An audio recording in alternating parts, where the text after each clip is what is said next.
What is up, all you gamers out there? Welcome back to the weekly Respawn recap. We got a lot of crazy stories. It's been a crazy freaking week. Are you ready? I'm ready to golf. You look like you're ready to fish, so let's go. Let's do it. All right, here we go. And yeah, of course, we got to talk about Warzone because the game is absolutely broken. So are the people that play it, and now the people that stream and compete in it. Yet again, we had a nice little streamer, a partner Twitch streamer, exposed live by other streamers and pros during a European Warzone event. Didn't take long for competitors to realize that a man by the name of Davskar, who was partnered on Twitch, was hacking and killing other people in a custom lobby tournament. Of course, custom lobby meaning the fact that I'm sure streamers and pros thought this one was going to be a safe tournament until it turns out that a streamer was willing to throw away not just his in-game account, but even his Twitch channel just to cheat in an event. You said Warzone's broken, and so are the people who are playing it, and I think that is so accurate that everyone is just so broken at this point. And imagine getting to the point, we talk about this almost every other podcast or anything, where we have to see these people that are cheating on stream, and each person seems to have bigger and bigger balls because this guy's a partnered streamer. So what's next, dude? And it's like, how do you one up this? You get into a private lobby tournament with all these other streamers and pretty much just self-sabotage your whole career to cheat to look good. And it's like, how are people this confident to do like this? We've gone from just, you know, the everyday stream snipe to like I'm hacking in the game trying to stream snipe to I'm just hacking your regular lobbies. And now you have tournaments that are supposed to be safe and protected not only being invaded by hackers, but it's one of your freaking own. So it's like, at what point? And then a day after this as well, FIFA Kill exposing in a separate tournament alongside dozens of Warzone pros, a different streamer who made his way into a small event, live streaming himself hacking. And I've never before ever seen back-to-back events, back-to-back days have live streamers throwing away everything just to hack in a game. So that's the point where we're at. Warzone's utterly broken, and so are all of us. And I think that's pretty fair to say. Speak of the devil, might as well speak of him twice. Well, I'm getting kind of dark today. We're talking about Zlaner, who obviously, when it comes to Twitch Rivals, we've talked about one of the bigger stories this week. He was made ineligible to compete in that same Warzone event, but of course for a different region. Not given any specific reasons as to why. What he goes on to claim and pretty much blatantly say is because of his Dr. Disrespect cosplay. We later find out from a community manager from Twitch Rivals that you have these certain things you have to meet up to actually be competing in these events. One was an affiliate or a partnered streamer, which Zlaner proved that there were other non-partnered streamers in the event, and you have to be at good standing. You have to be on good standing with Twitch, which obviously Zlaner's been on Twitch once, and what did he do? He dressed up as the permanently banned Doc. It looks like I might not be able to be eligible, quote-unquote eligible, for tomorrow's Twitch Rivals tournament. I might not be allowed. You might not be allowed? Yeah, I wonder if it's maybe the most recent stunt. I actually hope it is.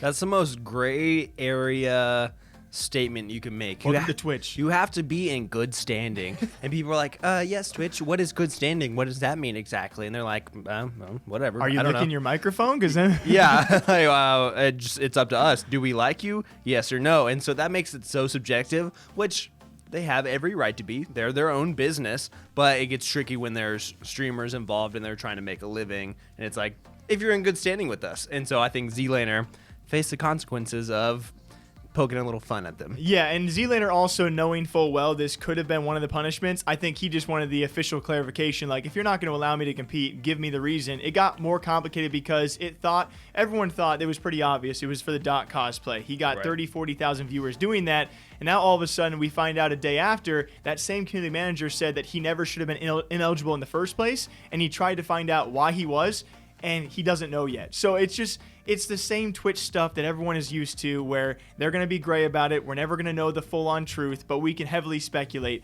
as to why Zlaner was not allowed to compete in the Warzone event, that being for dressing up like a different man.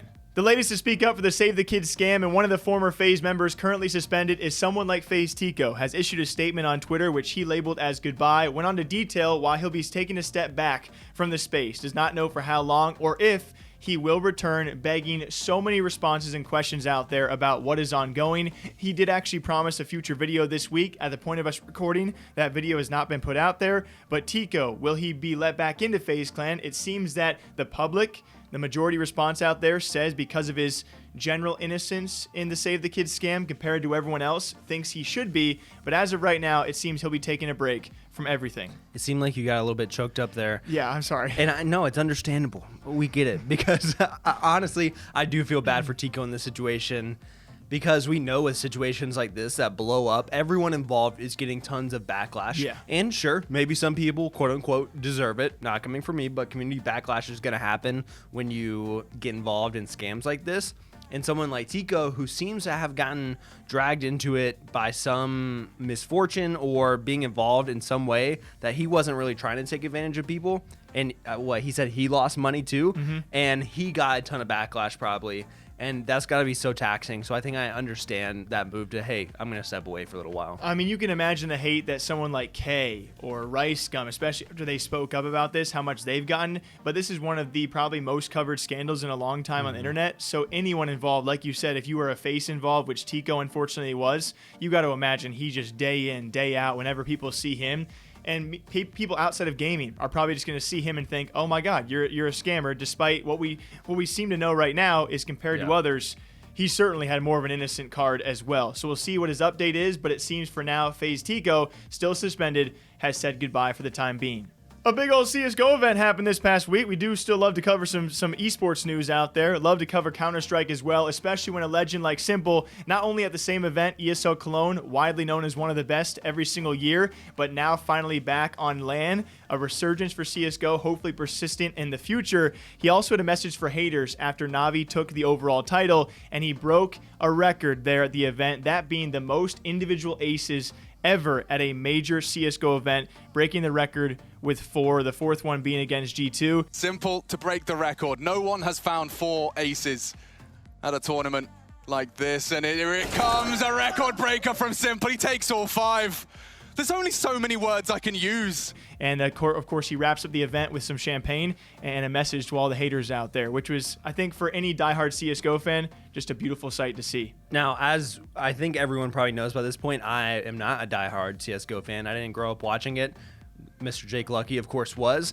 But I immediately think, and some people will probably guilt me for this, man, what's going to happen when this guy moves over? Okay, really? To You're going to bring this up? It is nice to see these big moments, to see Shroud freaking out watching him, because people, I think I remember Shroud being like, what is he doing? And then he just like pulls out an ace out of his sleeve. And so seeing that is really cool, really hype for CSGO. But I immediately think, man, this guy's going to crush Valorant if he ever moves over. Oh, I think there's got to be tons of Valorant pros thinking the same thing of like, oh my God, I can't wait for you to win a CSGO major, because ironically so, we talked about this several months ago.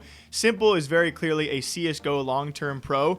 He wants to win a major, but he's also stated that if he had won 4 majors like Astralis, he would definitely be considering a switch to Valorant in his future. He has not done that yet, but after this recent performance at ESL Cologne and his own record again, still looking like one of the best players in the entire world, it seems very clear that this upcoming major could very well be an opportunity for Simple to grab his first CSGO major. By far and away the biggest story in terms of mainstream media out there breaking this week, yes, it's actually Activision Blizzard. As of us recording, just last night this news broke, so it's pretty crazy.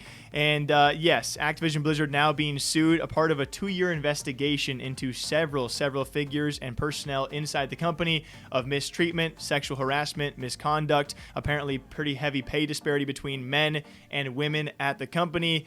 And there are a lot of things that have been unveiled, the most serious of which was also in this suit was the taking of someone's own life, also attached to potential harassment of activities ongoing inside the company. Now, these are all accusations, I must say that, but obviously a very serious topic and one that everybody has read through and seen so far this morning. I think the general sentiment that everyone can express is this sucks. I hate seeing these sort of things, especially in an industry that we love, whether it's gaming, esports. And this is a huge company who makes a huge game, a lot of huge games that a lot of people play in the esports world.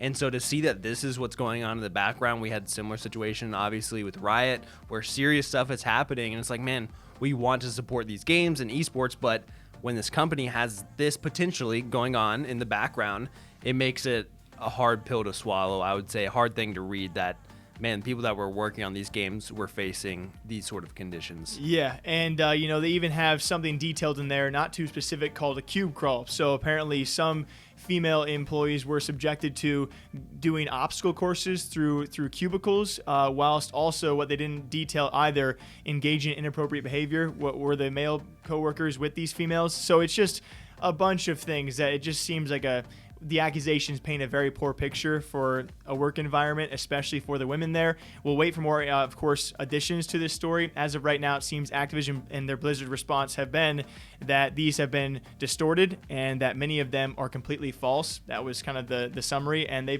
have evidence, so they claim, and so they'll be taking it to court and fighting this, as of course we probably all expected. So Activision Blizzard now being sued for some very severe accusations. By far and away the biggest story this past week. Yeah, as per usual, we hope you guys all enjoy the Respawn recap. Same time, same day, every single week. Now we're going to go. You want to tell these folks goodbye? Goodbye, my fellow gamers. Goodbye, my fellas. Goodbye, my friends. Oh, what? You didn't even sing the... See you guys later. Okay.